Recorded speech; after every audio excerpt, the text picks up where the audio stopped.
আল্লাহর নবী, রহমতের নবী, মায়ার নবী দুনিয়াতে থাকা অবস্থা উম্মতের জন্য এত কষ্ট হয়ে গেছে। উম্মতকে নামাজ শিখাইবার জন্য, উম্মতকে নামাজ পড়ানোর জন্য এত কষ্ট, সাহাবায়ে কেরামদেরকে নামাজ শিখানোর জন্য। আমার নবী রহমাতুল লিল আলামিন, মায়ার নবী, দয়ার নবী উম্মতকে নামাজ শেখানোর জন্য এত কষ্ট করে গেছে। বেঈমান জাহের নামাজ নবীর গায়ের উপরে মারাউটে পোশাক গুলি সাফায় দিছে।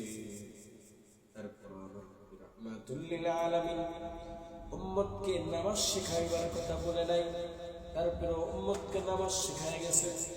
তারপরে উম্মতকে নামাজ শিখায় গেছেন।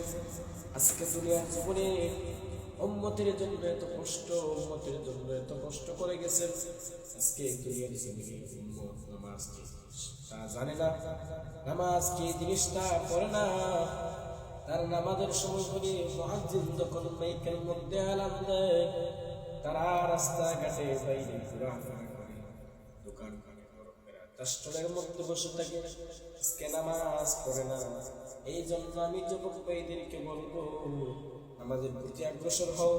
কবরের মধ্যে কাল কিয়ামত হাসর ময়দানে, মাহশরের কঠিন ময়দানে যখন আমার আল্লাহ রাব্বুল আলামিন প্রথম যখন প্রশ্ন করবেন, নামাজের হিসাব নেবেন, সর্বপ্রথম বান্দার নামাজের হিসাব নেবেন, তারপরে আমার আল্লাহ রাব্বুল আলামিন সবকিছুর হিসাব নেবেন। এই জন্য সকলে নামাজ পড়ার চেষ্টা করব। আমরা সকলে নামাজ পড়ব। কথা কোন ঠিক কিনা বেঠিক?